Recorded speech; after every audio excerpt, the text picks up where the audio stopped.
The Chimes by Charles Dickens. Third quarter. When and how the darkness of the night-black steeple changed to shining light, and how the solitary tower was peopled with a myriad figures. When and how the whispered haunt and hunt him, breathing monotonously through his sleep or swoon, became a voice exclaiming in the waking ears of Trotty, break his slumbers. When and how he ceased to have a sluggish and confused idea that such things were, companioning a host of others that were not. There are no dates or means to tell. But, awake, and standing on his feet upon the boards where he had lately lain, he saw this goblin sight. Then and not before, did Trotty see in every bell a bearded figure of the bulk and stature of the bell. Incomprehensibly, a figure in the bell itself, gigantic, grave, and darkly watchful of him, as he stood rooted to the ground. Mysterious and awful figures, resting on nothing, poised in the night air of the tower, with their draped and hooded heads merged in the dim roof, motionless and shadowy and dark, although he saw them by some light belonging to themselves. None else was there, each with its muffled hand upon its goblin mouth. He could not plunge down wildly through the opening in the floor, for all power of motion had deserted him. Otherwise he would have done so. Would have thrown himself head foremost from the steeple top, rather than have seen them watching him with eyes that would have waked and watched, although the pupils had been taken out. A blast of air, how cold and shrill, came moaning through the tower. As it died away, the great bell, or the goblin of the great bell, spoke.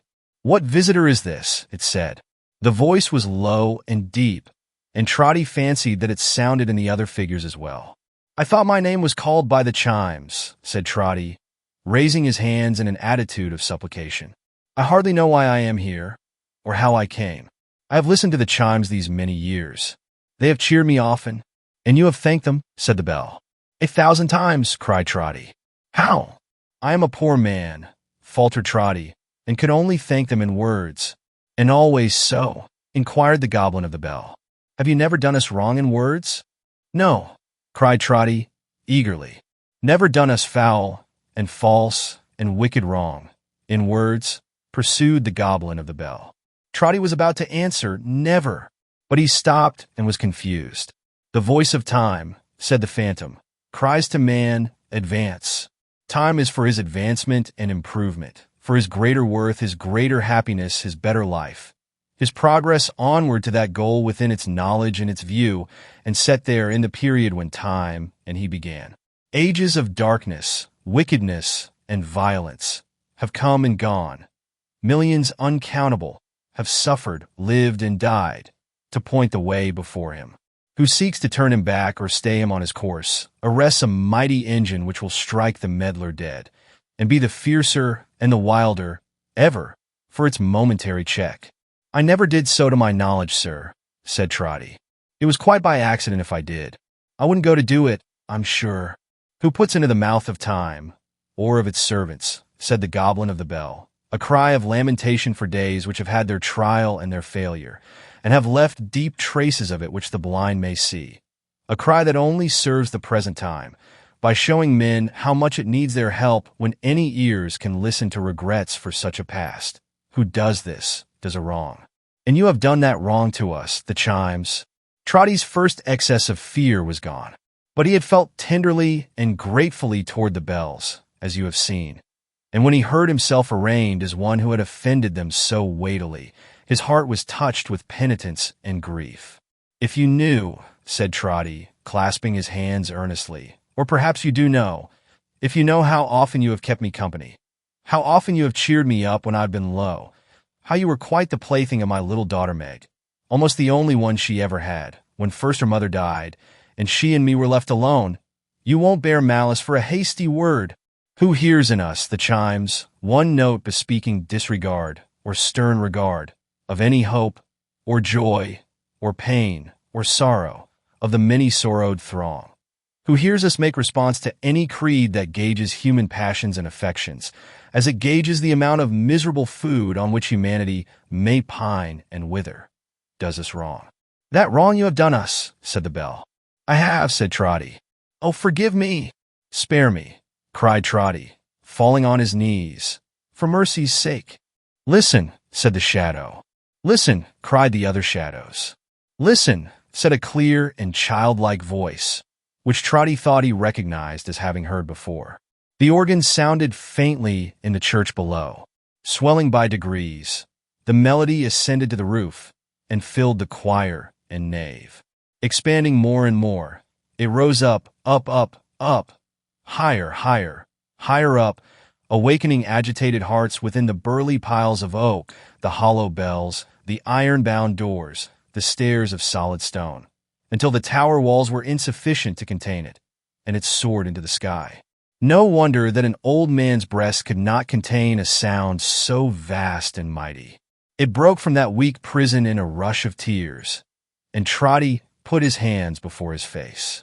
"Listen," said the shadow. "Listen," said the other shadows.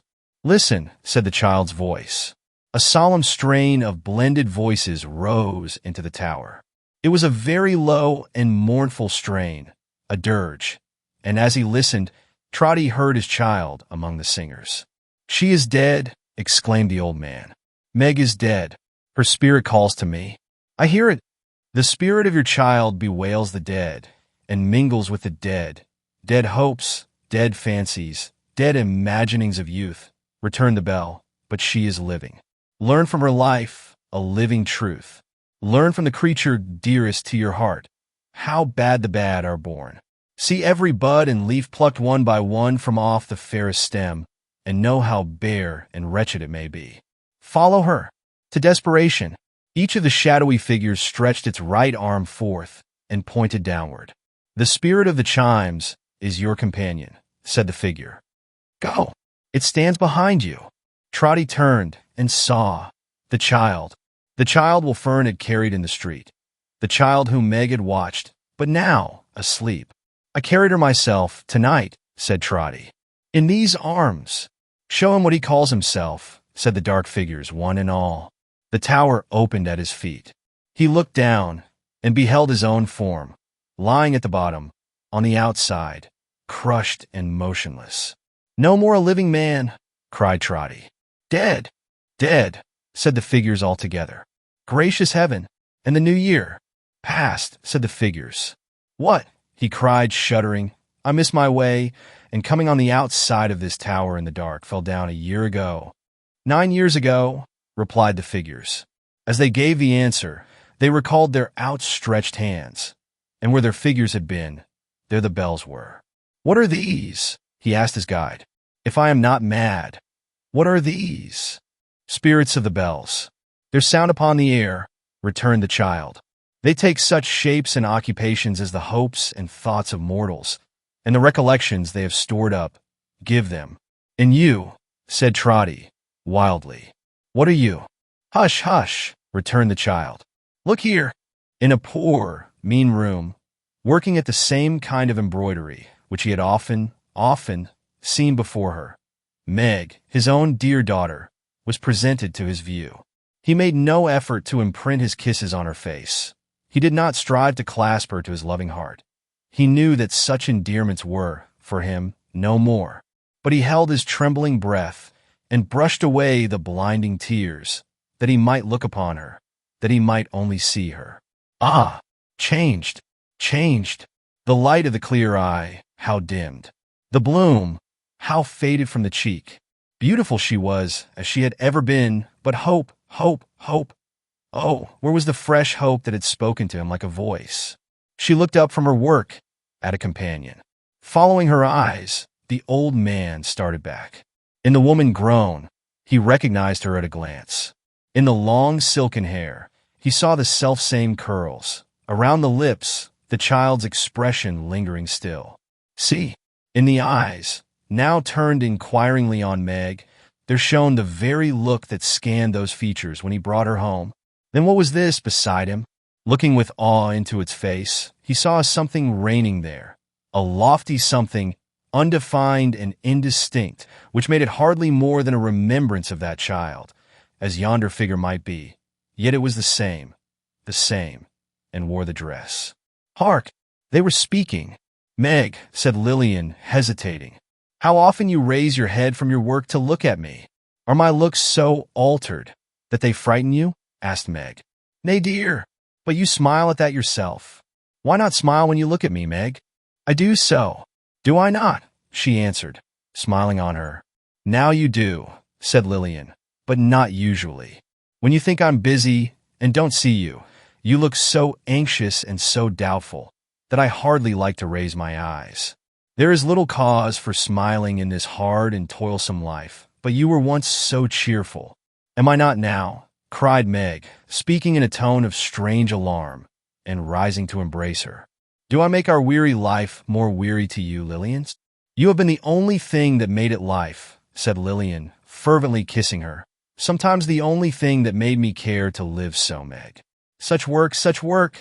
So many hours, so many days, so many long, long nights of hopeless, cheerless, never-ending work. Not to heap up riches, not to live grandly or gaily, not to live upon enough, however coarse, but to earn bare bread, to scrape together just enough to toil upon, and want upon, and keep alive in us the consciousness of our hard fate.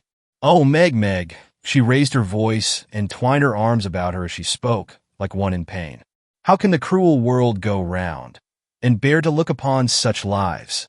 Lily, said Meg, soothing her, and putting back her hair from her wet face. Why, Lily?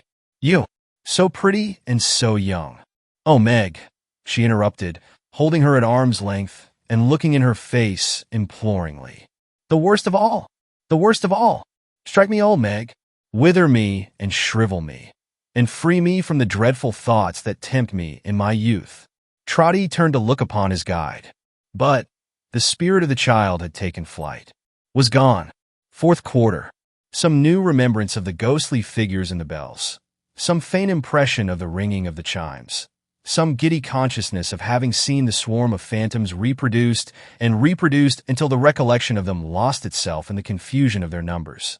Some hurried knowledge, how conveyed to him he knew not, that more years had passed, and Trotty, with the spirit of the child attending him, stood looking on at mortal company. Fat company, rosy-cheeked company, comfortable company. They were but two, but they were red enough for 10.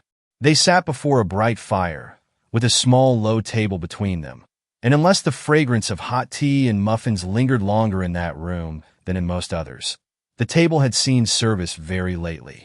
But all the cups and saucers being clean, and in their proper places in the corner cupboard, and the brass toasting fork hanging in its usual nook and spreading its 4 idle fingers out, as if it wanted to be measured for a glove, there remained no other visible tokens of the meal just finished, than such as purred and washed their whiskers in the person of the basking cat, and glistened in the gracious, not to say the greasy, faces of her patrons.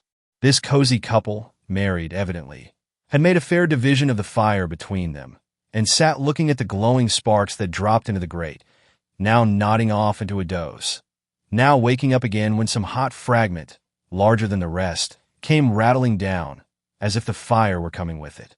It was in no danger of sudden extinction, however, for it gleamed not only in the little room, and on the panes of window glass in the door, and on the curtain half drawn across them, but in the little shop beyond. A little shop, quite crammed and choked with the abundance of its stock, a perfectly voracious little shop, with a maw as accommodating and full as any shark's. Cheese, butter, firewood, soap, pickles, matches, bacon, table beer, peg tops, sweetmeats, boys' kites, bird seed, cold ham, birch brooms, hearthstones, salt, vinegar, blacking, red herrings, stationery, lard, mushroom ketchup, stay laces, loaves of bread, shuttlecocks, eggs, and slate pencils. Everything was fish that came to the net of this greedy little shop, and all articles were in its net. Glancing at such of these items as were visible in the shining of the blaze, and the less cheerful radiance of 2 smoky lamps which burnt but dimly in the shop itself, as though its plethora sat heavy on their lungs, and glancing, then, at one of the 2 faces by the parlor fire, Trotty had small difficulty in recognizing in the stout old lady, Mrs. Chickenstalker, always inclined to corpulency, even in the days when he had known her as established in the general line, and having a small balance against him in her books. The features of her companion were less easy to him. The great broad chin, with creases in it large enough to hide a finger in, the astonished eyes that seemed to expostulate with themselves for sinking deeper and deeper into the yielding fat of the soft face. The nose afflicted with that disordered action of its functions which is generally termed the snuffles. The short, thick throat and laboring chest, with other beauties of a like description, though calculated to impress the memory. Trotty could at first allot to nobody he had ever known, and yet he had some recollection of them too. At length, in Mrs. Chickenstalker's partner in the general line, and in the crooked and eccentric line of life, he recognized the former porter of Sir Joseph Bowley, an apoplectic innocent, who had connected himself in Trotty's mind with Mrs. Chickenstalker years ago, by giving him admission to the mansion where he had confessed his obligations to that lady, and drawn on his unlucky head such grave reproach. Trotty had little interest in a change like this, after the changes he had seen, but association is very strong sometimes, and he looked involuntarily behind the parlor door, where the accounts of credit customers were usually kept in chalk. There was no record of his name. Some names were there, but they were strange to him, and infinitely fewer than of old, from which he argued that the porter was an advocate of ready money transactions, and on coming into the business had looked pretty sharp after the Chickenstalker defaulters. So desolate was Trotty, and so mournful for the youth and promise of his blighted child, that it was a sorrow to him, even to have no place in Mrs. Chickenstalker's ledger. "What sort of a night is it?" inquired the former porter of Sir Joseph Bowley, stretching out his legs before the fire, and rubbing as much of them as his short arms could reach, with an air that added, "Here I am if it's bad, and I don't want to go out if it's good." "Hard weather indeed," returned his wife, shaking her head. Aye. "Years," said Mr. Tugby, "are like Christians in that respect. Some of 'em die hard, some of 'em die easy. This one hasn't many days to run, and is making a fight for it. I like 'em all the better. There's a customer, my love." Attentive to the rattling door, Mrs. Tugby had already risen. "Now then," said that lady, passing out into the little shop. "What's wanted?" "Oh, I beg your pardon, sir, I'm sure. I didn't think it was you." She made this apology to a gentleman in black, who, with his wristbands tucked up and his hat cocked loungingly on one side, and his hand in his pocket, sat down astride on the table beer barrel and nodded in return. "This is a bad business upstairs, Mrs. Tugby," said the gentleman. "The man can't live." "Not the back attic can't," cried Tugby, coming out into the shop to join the conference. "The back attic, Mr. Tugby," said the gentleman, "is coming downstairs fast, and will be below the basement very soon." Looking by turns at Tugby and his wife, he sounded the barrel with his knuckles for the depth of beer, and having found it, played a tune upon the empty part. "The back attic, Mr. Tugby," said the gentleman. Tugby, having stood in silent consternation for some time, "is going." "Then," said Tugby, turning to his wife, "he must go, you know, before he's gone." "I don't think you can move him," said the gentleman, shaking his head. "I wouldn't take the responsibility of saying it could be done myself. You had better leave him where he is. He can't live long." "It's the only subject," said Tugby, bringing the butter scale down upon the counter with a crash, by weighing his fist on it, "that we've ever had a word upon. She and me. And look what it comes to. He's going to die here after all. Going to die upon the premises. Going to die in our house." "And where should he have died, Tugby?" cried his wife. "In the workhouse," he returned. "What are workhouses made for?" "Not for that," said Mrs. Tugby with great energy. "Not for that. Neither did I marry you for that. Don't think it, Tugby. I won't have it. I won't allow it. I'd be separated first, and never see your face again. When my widow's name stood over that door, as it did for many, many years, the house being known as Mrs. Chickenstalker's far and wide, and never known but to its honest credit and its good report. When my widow's name stood over that door, Tugby, I knew him as a handsome, steady, manly, independent youth.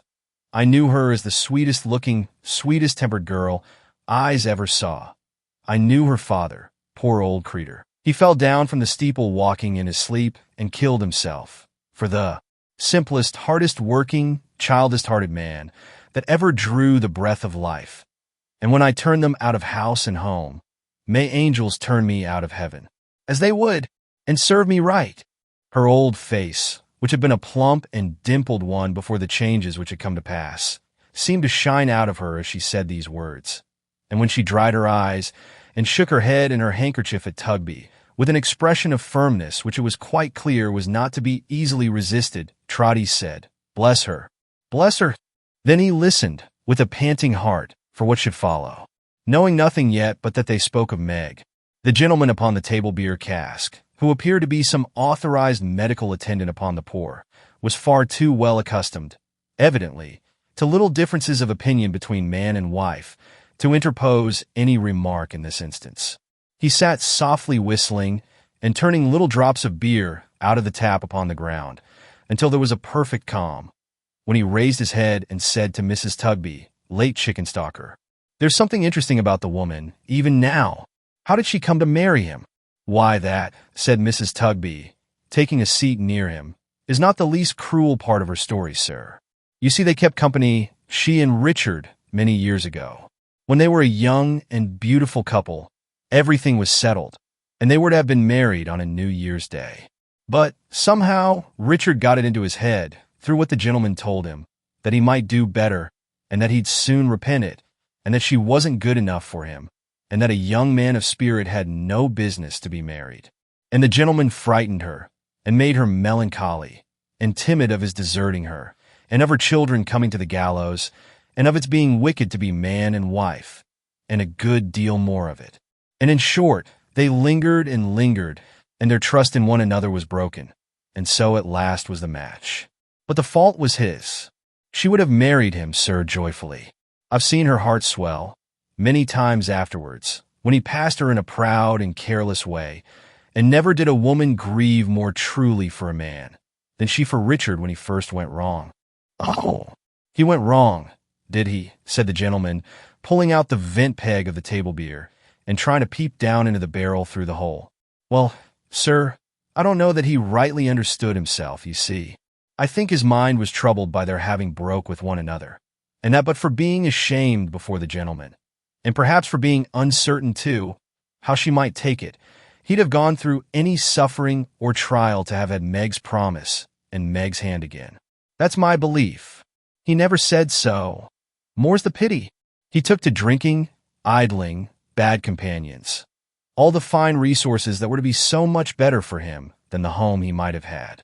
He lost his looks, his character, his health, his strength, his friends, his work, everything." "He didn't lose everything, Mrs. Tugby," returned the gentleman, "because he gained a wife, and I want to know how he gained her. I'm coming to it, sir, in a moment. This went on for years and years. He sinking lower and lower, she enduring, poor thing, miseries enough to wear her life away. At last he was so cast down and cast out that no one would employ or notice him, and doors were shut upon him, go where he would, applying from place to place and door to door, and coming for the 100th time to one gentleman, who had often and often tried him. He was a good workman to the very end. That gentleman, who knew his history, said, 'I believe you are incorrigible. There's only one person in the world who has a chance of reclaiming you. Ask me to trust you no more until she tries to do it.' Something like that, in his anger and vexation." "Ah," said the gentleman. Well, sir, he went to her and kneeled to her, said it was so, said it ever had been so, and made a prayer to her to save him. And she— Don't distress yourself, Mrs. Tugby. She came to me that night to ask me about living here. What he was once to me, she said, is buried in a grave, side by side with what I was to him. But I have thought of this, and I will make the trial, in the hope of saving him. For the love of the light-hearted girl, you remember her, who was to have been married on a New Year's Day, and for the love of her Richard. And he said he had come to her from Lillian, and Lillian had trusted to him, and she never could forget that. So they were married. And when they came home here, and I saw them, I hope that such prophecies as parted them when they were young may not often fulfill themselves as they did in this case, or I wouldn't be the makers of them for a mine of gold." The gentleman got off the cask and stretched himself, observing, "I suppose he used her ill, as soon as they were married?" "I don't think he ever did that," said Mrs. Tugby, shaking her head and wiping her eyes. "He went on better for a short time, but his habits were too old and strong to be got rid of.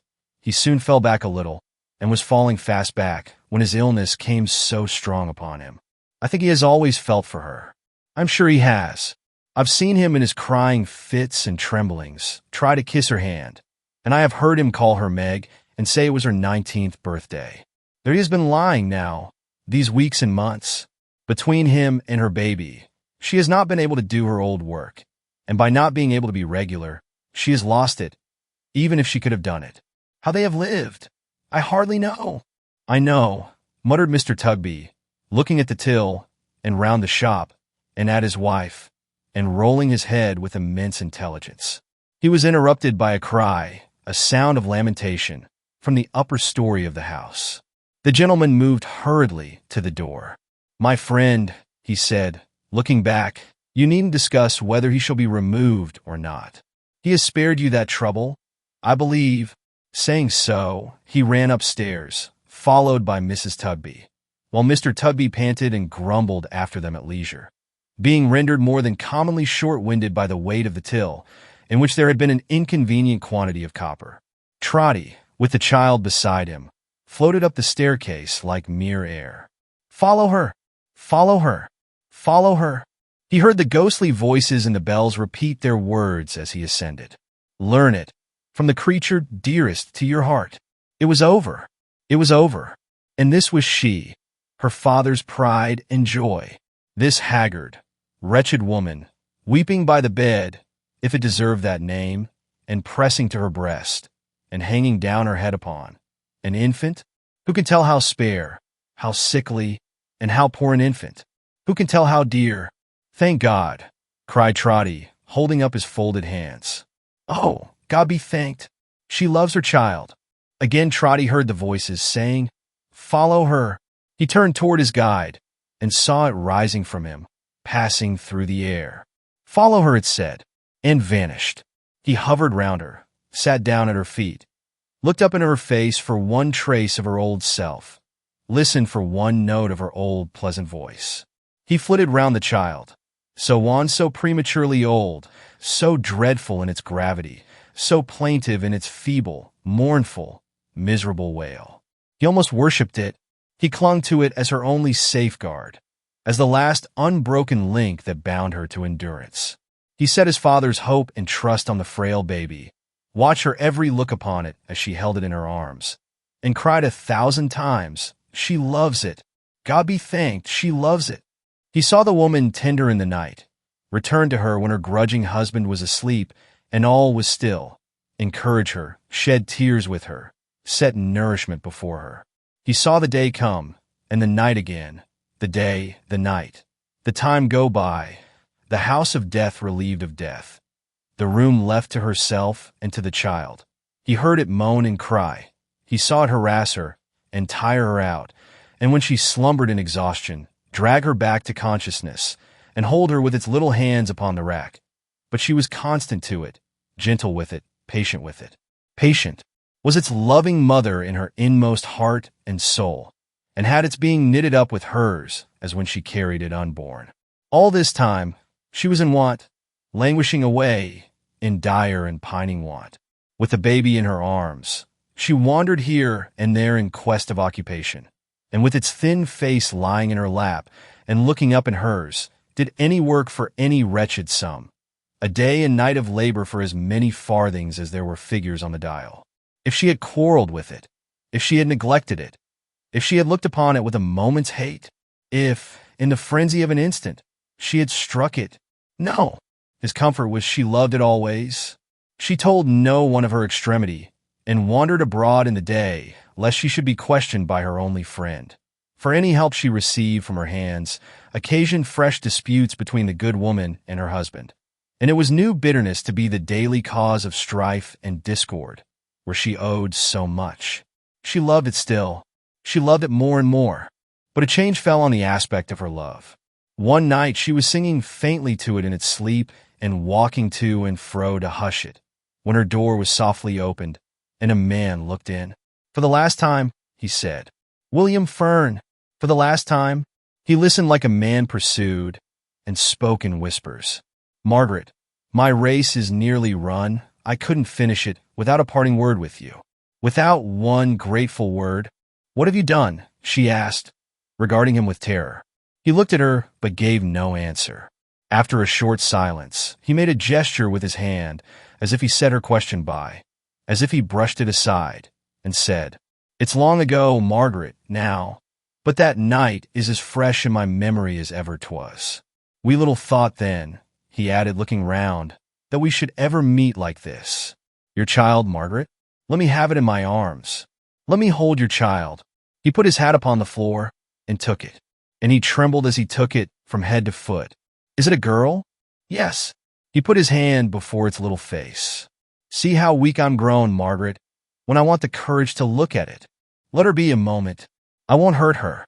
It's long ago. But what's her name?" "Margaret," she answered quickly.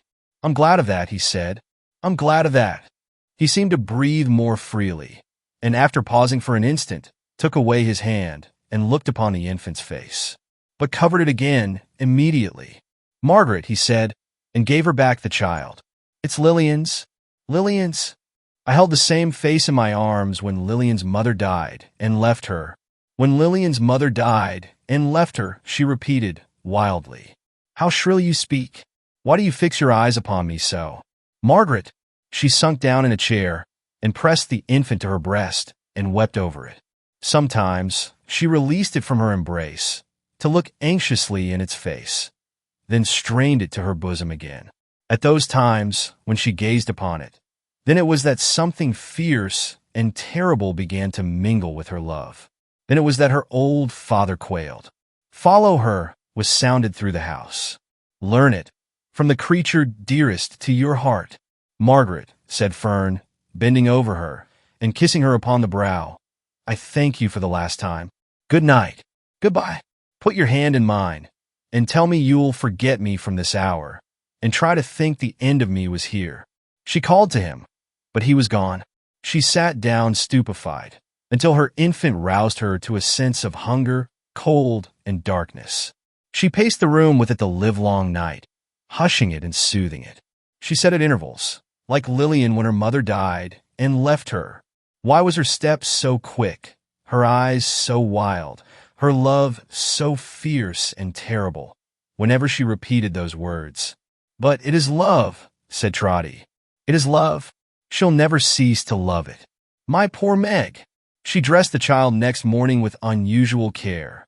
Ah, vain expenditure of care upon such squalid robes, and once more tried to find some means of life. It was the last day of the old year.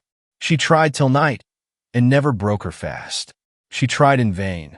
She mingled with an abject crowd, who tarried in the snow, until it pleased some officer appointed to dispense the public charity, the lawful charity, not that once preached upon a mount, to call them in and question them, and say to this one, "Go to such a place," to that one, "Come next week," to make a football of another wretch, and pass him here and there, from hand to hand, from house to house, until he wearied and lay down to die, or started up and robbed, and so became a higher sort of criminal whose claims allowed of no delay. Here, too, she failed. She loved her child, and wished to have it lying on her breast. And that was quite enough. It was night, a bleak, dark, cutting night, when pressing the child close to her for warmth, she arrived outside the house she called her home.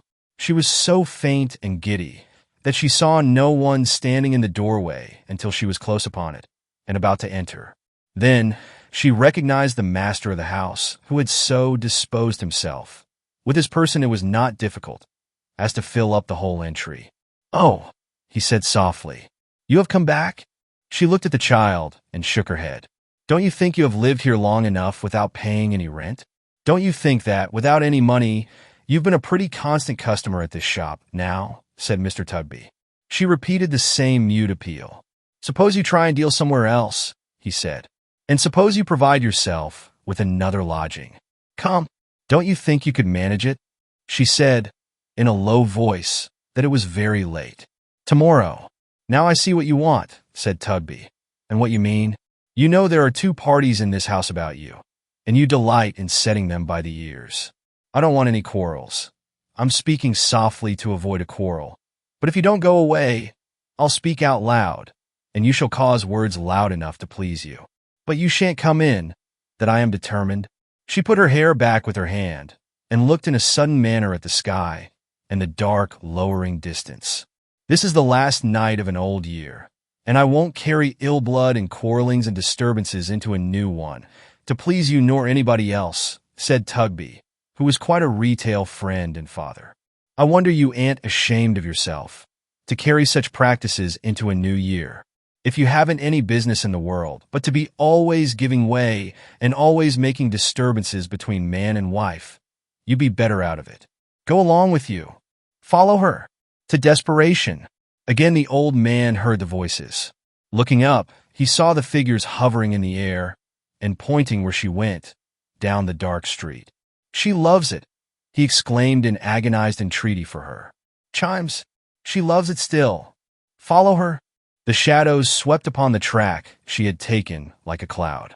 Oh, for something to awaken her, for any sight or sound or scent, to call up tender recollections in a brain on fire, for any gentle image of the past to rise up before her. "I was her father! I was her father!" cried the old man, stretching out his hands to the dark shadows flying on above. "Have mercy on her, and on me. Where does she go? Turn her back. I was her father." But they only pointed to her as she hurried on, to desperation. "Learn it from the creature dearest to your heart." 100 voices echoed it. The air was made of breath expended in those words. He seemed to take them in at every gasp he drew. They were everywhere and not to be escaped. And still she hurried on, the same light in her eyes. All at once she stopped. "Now, turn her back," exclaimed the old man, tearing his white hair. "My child, Meg, turn her back. Great Father, turn her back." In her own scanty shawl, she wrapped the baby warm. With her fevered hands, she smoothed its limbs, composed its face, arranged its mean attire. In her wasted arms she folded it, as though she never would resign it more, and with her dry lips kissed it in a final pang and last long agony of love. Putting its tiny hand up to her neck and holding it there, within her dress, next to her distracted heart, she set its sleeping face against her, closely, steadily against her, and sped onward to the river. To the rolling river, swift and dim, where winter night sat brooding like the last dark thoughts of many who had sought a refuge there before her. Where scattered lights upon the banks gleamed sullen, red and dull, as torches that were burning there to show the way to death. Where no abode of living people cast its shadow on the deep, impenetrable, melancholy shade. To the river, to that portal of eternity, her desperate footsteps tended with the swiftness of its rapid waters running to the sea. He tried to touch her as she passed him, going down to its dark level. But the wild, distempered form, the fierce and terrible love, the desperation that had left all human check or hold behind, swept by him like the wind. He followed her. She paused a moment on the brink before the dreadful plunge. He fell down on his knees, and in a shriek addressed the figures in the bells now hovering above them. "Have mercy on her," he exclaimed, as one in whom this dreadful crime has sprung from love perverted, from the strongest, deepest love we fallen creatures know. Think what her misery must have been when such seed bears such fruit. Heaven meant her to be good. There is no loving mother on the earth who might not come to this, if such a life had gone before. Oh, have mercy on my child, who, even at this pass, means mercy to her own, and dies herself, and perils her immortal soul, to save it. She was in his arms. He held her now. His strength was like a giant's. He might have said more, but the bells, the old familiar bells, his own dear, constant, steady friends, the chimes, began to ring the joy peals for a new year. So lustily, so merrily, so happily, so gaily, that he leapt upon his feet and broke the spell that bound him. "And whatever you do, Father," said Meg, "don't eat tripe again without asking some doctor whether it's likely to agree with you. For how you have been going on, good gracious." She was working with her needle at the little table by the fire, dressing her simple gown with ribbons for her wedding. So quietly happy, so blooming and youthful, so full of beautiful promise, that he uttered a great cry as if it were an angel in his house, then flew to clasp her in his arms. But he caught his feet in the newspaper, which had fallen on the hearth, and somebody came rushing in between them. "No, cried the voice of this same somebody. A generous and jolly voice it was. Not even you. Not even you. The first kiss of Meg in the new year is mine. Mine? I've been waiting outside the house this hour to hear the bells and claim it.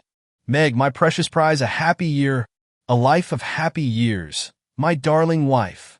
And Richard smothered her with kisses. You never in all your life saw anything like Trotty after this. I don't care where you have lived or what you have seen. You never in all your life saw anything at all approaching him. He sat down in his chair and beat his knees and cried. He sat down in his chair and beat his knees and laughed. He sat down in his chair and beat his knees and laughed and cried together. He got out of his chair and hugged Meg. He got out of his chair and hugged Richard. He got out of his chair and hugged them both at once. He kept running up to Meg and squeezing her fresh face between his hands and kissing it, going from her backward not to lose sight of it, and running up again like a figure in a magic lantern.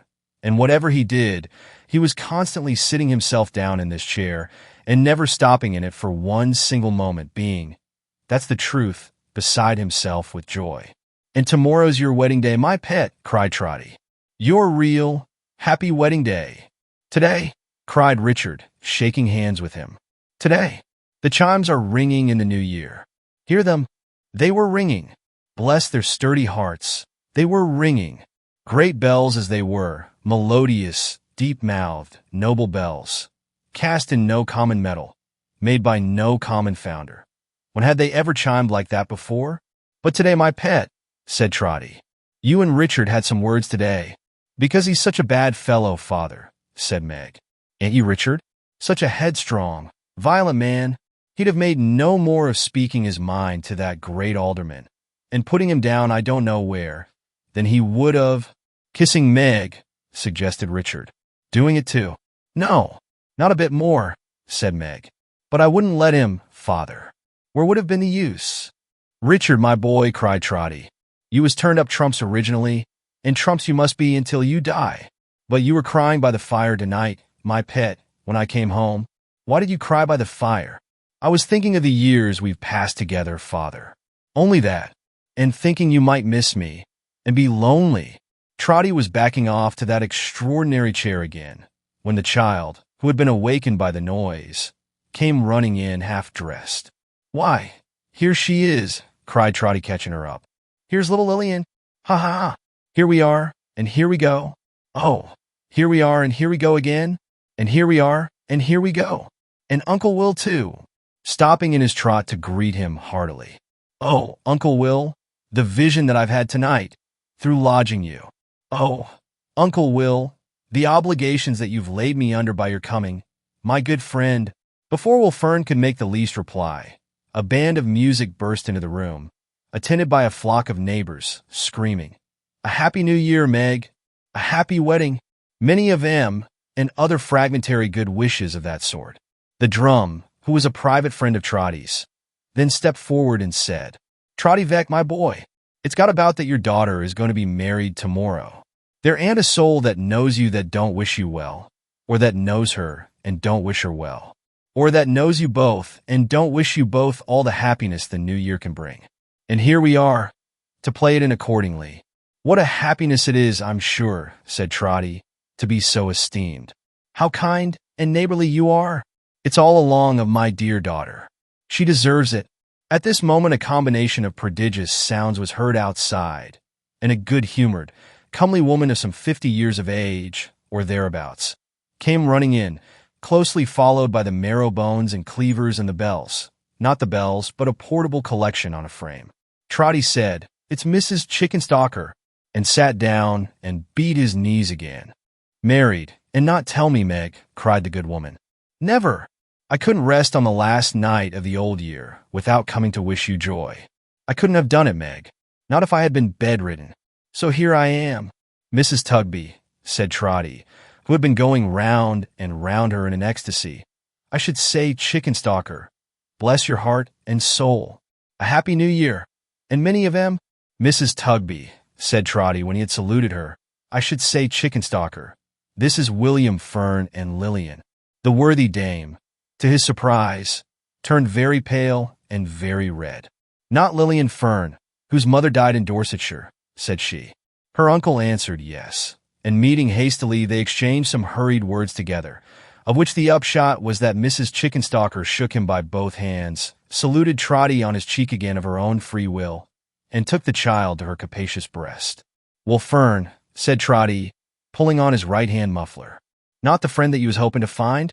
"Aye," returned Will, putting a hand on each of Trotty's shoulders. "And like to prove aim most as good a friend, if that can be, as one I found." "Oh," said Trotty, "pleased to play up there. Will you have the goodness?" Had Trotty dreamed? Or are his joys and sorrows, and the actors in them, but a dream? Himself a dream, the teller of this tale a dreamer, waking but now? If it be so, O listener, dear to him in all his visions, try to bear in mind the stern realities from which these shadows come. And in your sphere, none is too wide and none too limited for such an end. Endeavor to correct, improve, and soften them. So may the new year be a happy one to you, happy to many more whose happiness depends on you. So may each year be happier than the last, and not the meanest of our brethren or sisterhood debarred their rightful share in what our great Creator formed them to enjoy. If you enjoyed this video, please like, share, and subscribe to my channel for more timeless classics. Your support helps me create and share more stories with you. Thank you.